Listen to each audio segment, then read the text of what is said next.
अब महाराष्ट्र के सभी 29 नगर निगम की सभी सीटों के नतीजे आ चुके हैं। महाराष्ट्र नगर निकाय की जो फाइनल रिजल्ट घोषित हुए उसमें देवेंद्र फडणवीस डिस्टिंक्शन नंबर से पास हुए हैं। बीजेपी गठबंधन ने 29 में से 25 नगर निगम में जीत दर्ज की। बीएमसी में बीजेपी गठबंधन को बहुमत से ज्यादा सीटें हासिल हुई। मुंबई की बीएमसी में सभी 227 सीटों के लिए चुनाव हुए। बहुमत के लिए 114 सीटों की जरूरत थी, जिसे बीजेपी गठबंधन ने हासिल कर लिया बड़ी कंफर्टेबली। बीजेपी गठबंधन को 118 सीटें मिली, बहुमत से 4 ज्यादा हैं। बीजेपी ने अकेले 89 सीटों पर जीत दर्ज की। एकनाथ शिंदे की शिवसेना को 29 सीटें मिली। उद्धव ठाकरे की पार्टी को हार का सामना करना पड़ा। उद्धव की पार्टी 25 साल बाद बीएमसी की सत्ता से आखिरकार बाहर। शिवसेना यूबीटी केवल 65 सीट ही जीत पाई। कांग्रेस को 24, ओवैसी की पार्टी ने भी बीएमसी में अच्छा प्रदर्शन किया, 8 सीटें जीती। बहुत सारे सवाल हैं। पहला सवाल तो यही मन में पैदा होता है, ओवैसी का नाम चूंकि सबसे आखिर में लिया गया, तो पहला सवाल तो यही है अवधेश जी कि ये जो जीत है मुंबई में, ये जो पावर का नया ऑर्डर तैयार हुआ है, इस ऑर्डर में इतना तो पता चल रहा है कि देवेंद्र फडणवीस नंबर 1 पर है। लेकिन देवेंद्र फडणवीस जी ने विजय के बाद पहला फोन मुंबई के अध्यक्ष को किया, साटम जी को। दूसरा फोन प्रदेश अध्यक्ष को किया, रविंद्र चौहान जी को, कि ये सब आपकी जीत है। मतलब उन्होंने स्वयं इसका श्रेय लेने की बजाय श्रेय उनको जाता है, लेकिन दोनों फोन किया। तो ये बता रहा है कि 2024 के लोकसभा चुनाव के बाद देवेंद्र फडणवीस की कार्यशैली क्या रही है। सब काम करते हुए भी संगठन के लोगों को आगे रख के उनको महत्व देते हुए उनके साथ समन्वय बनाते हुए काम करना। तो ये जो परिणाम दिख रहा है ना, ये वही संपूर्ण संगठन परिवार को साथ लेकर चलना, नीतियों पे बिल्कुल दृढ़ रहना, हिंदुत्व के बिल्कुल प्रखर प्रवक्ता के रूप में सामने रहना, लेकिन उसमें गरिमाहीन नहीं होना, कि उसमें मर्यादा और गरिमा नहीं खोना है, उत्तर प्रखरता से देना है, रहना है। तो इसीलिए ये परिणाम जो दिखा रहे हैं, तो जाहिर है कि इसमें पूरा देश श्रेय किसको दे रहा है, तो देवेंद्र फडणवीस को। देवेंद्र फडणवीस किसको श्रेय दे रहे हैं? कल का उनका भाषण भी अगर आप देखते हैं, जिसमें वो कह रहे हैं कि तूफानों से वो डरते हैं जो नकली दिया, क्या है, कमजोर दिया होते हैं, कुछ ऐसी पंक्ति उन्होंने बोला है। और उनकी वो पंक्ति भी गूंज रही है कि मैं समंदर हूं किनारे पर घर मत बना लेना, मैं लौट कर आऊंगा। तो वो लौट कर तो छोड़िए, अब ऐसा समुंदर हो गया कि किनारे पर घर बनाने की जगह ही नहीं बच रही है। अरे विपक्षियों के लिए सर ये सुनामी जैसा हो गया ना। तो अब लेकिन देखिए, इसका विश्लेषण करते हैं तो मुंबई का जो विश्लेषण है वो इस मायने में तो काफी महत्वपूर्ण है कि भारतीय जनता पार्टी के जीवन में पहली बार उनका मेयर बनने जा रहा है और गठबंधन के साथ उन्होंने पूर्ण बहुमत प्राप्त कर लिया है। और इसका परिणाम यह संभव है कि आने वाले समय में, अभी तो आज मातोश्री में सुना कि कुछ जश्न उत्सव वगैरह की तैयारी है कि हम इतना भी नहीं हारे हैं, और इतना भी नहीं हारे सर, क्योंकि खबरें बहुत सारी हैं और हर एक चेहरे पर बात करनी है। मातोश्री में जश्न है कि इतना भी नहीं हारे हैं। कोई लड़ाई नंबर 1 बनने के लिए लड़ता है ना। हालांकि जश्न की बात नहीं है, संतोष की बात हो सकती है। इसको जश्न मनाने का ये कारण नहीं है, संतोष की बात हो सकती है कि आपने अपनी जमीन बचाई, काफी हद तक अपनी जमीन बचाई आपने। देखिए, किला तो नहीं बचा, लेकिन नहीं, किला लेकिन ध्वस्त भी नहीं हुआ पूरी तरह से। किला पूरी तरह से ध्वस्त भी नहीं हुआ। देखिए, किसान, आप किसी किसान से बात करेंगे तो वो बताएगा कि इस सर्दियों में फसल को पाला मार गया, लेकिन अगर आपने बीज बचा लिया है तो आगे आप खेती कर सकेंगे उससे।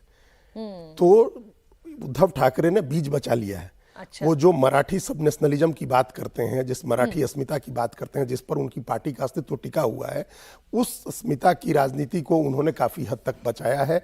उनको 65 सीटें मिली हैं और राज ठाकरे को 6 सीटें मिली हैं। दोनों मिलकर के 71 सीटों पर जीते हैं। जो हम बार बार पिछले कल भी जब हम लोग नतीजे आ रहे थे, आपसे बात कर रहे थे, तो हमारा यही कहना था कि जब बहुत ही अच्छे दिन थे तो उनको 84 सीटें आई थी। और एक स्ट्रेटजी के तहत भाजपा और शिवसेना अलग अलग लड़े थे। उस समय भी आप याद करिए, देवेंद्र फडणवीस भी मुख्यमंत्री थे, शिवसेना सरकार में शामिल थी। इसके बावजूद दोनों ने तय किया कि हम अलग अलग लड़ेंगे बीएमसी का चुनाव। दोनों अलग अलग लड़े सभी सीटों पर, और 84 सीटों पर शिवसेना को जीत मिली थी, यूनाइटेड शिवसेना को। तो अब अगर उससे अलग हो गए और एकनाथ शिंदे के पीछे पूरी भारतीय जनता पार्टी की ताकत लगी और वो 29 सीट पर रहे, और उतने खराब स्थिति में उद्धव ठाकरे ने 65 सीटें जीती, तो वो बीज बचा ले गए हैं अपनी मराठी ये सबनेशनलिज्म की एनालिसिस लेकिन पॉलिटिक्स बहुत को अच्छा बचा ले है। गए। दर्शक भी सोच रहे होंगे कि उद्धव ठाकरे ने अगर वाकई में बीज बचा लिया है तो अब अगली चुनौती का फिर वो सामना कैसे करेंगे, क्योंकि देखिए जिसका मेयर होता है वहीं से फंड होता है, फिर वहीं से आगे की तैयारी भी होती है। लेकिन असदुद्दीन ओवैसी, अवधेश जी असदुद्दीन ओवैसी, उन्हें देखकर ऐसा लग रहा है कि मुसलमानों के महाराष्ट्र में नए नेता हैं। नहीं, मालेगांव में तो सबसे ज्यादा वो सीट लेके है, संभाजी नगर में मतलब इतनी सीटें उनको मिल गई है, और मुंबई तक में अगर सीटें मिलती है तो इसके निष्कर्ष गंभीर है। निष्कर्ष ये है कि इस देश का मुसलमानों का बहुत बड़ा वर्ग अपना नेता तलाश रहा है अब अपने बीच से, और वो विकल्पहीनता जहां है उसको, जहां उसको अपना नेता नहीं मिल रहा है वहां वो फिर कांग्रेस पार्टी को राष्ट्रीय स्तर पर देता है, जहां क्षेत्रीय पार्टी है वहां देता है। मुंबई में हालांकि मुसलमानों के वोट का एक भाग जो है उद्धव ठाकरे के पक्ष में गया है, इतने होने के बावजूद, उसके जाने के बावजूद, और इसीलिए गया है कि वहां अनेक जगह मुसलमानों ने रणनीतिक मतदान किया कि इस समय कांग्रेस जहां अगर बीजेपी से टक्कर ले रही है, बीजेपी शिंदे शिवसेना से, वहां तो उसको दे दो, उसको दे दो। तो विकल्पहीनता में अपने मुस्लिम चेहरा कोई बड़ा नहीं होने वाले, मुसलमानों के मुद्दे को आक्रामकता से नहीं उठाने वाले का जब तक अभाव है तब तक बाकी को वोटें मिल रही है वो। लेकिन असदुद्दीन ओवैसी बिहार में भी जीत रहे हैं, गुजरात के भी कुछ वार्ड जीते हैं, और वैसे वहां के बाहर मतलब सर ये हैदराबाद के बाहर, वो तेलंगाना के बाहर पहली बार उनके सांसद भी वहीं से बने थे। जो एनालिसिस ही आप बता रहे हैं वो ये समझ में आ रहा है कि कांग्रेस ये मानकर नहीं चल सकती कि मुस्लिम वोट उनके हैं। अब मुस्लिम वोट में अगर टूट जहां पर, और जहां पर उनको विकल्प दिखाई दे रहा है वहां पर AIMIM भी है। लेकिन देवेंद्र फडणवीस का एक बयान आपको पहले सुना देते हैं और फिर आगे कांग्रेस पर भी हम चर्चा करेंगे। सर, देवेंद्र फडणवीस ने जीत के बाद क्या कहा? महाराष्ट्र में 29 महानगर पालिका के चुनाव में 25 जगह पर भारतीय जनता पार्टी और मित्रों का विजय हुआ है। महाराष्ट्र की जनता ने भारतीय जनता पार्टी पर पूर्ण विश्वास दिखाया है। मुंबई में पूर्ण बहुमत हमको मिलेगा। मुंबई में महापौर हमारा महायुति का बनेगा, और मैं हमारे मुंबई के अध्यक्ष अमित साटम जी, इनको भी बहुत बहुत बधाई देता हूं।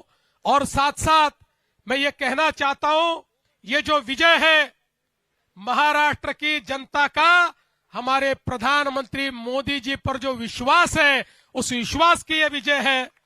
इस देश में और महाराष्ट्र में प्रधानमंत्री मोदी जी ने जो विकास और विश्वास की राजनीति शुरू की है, उसका यह विजय है।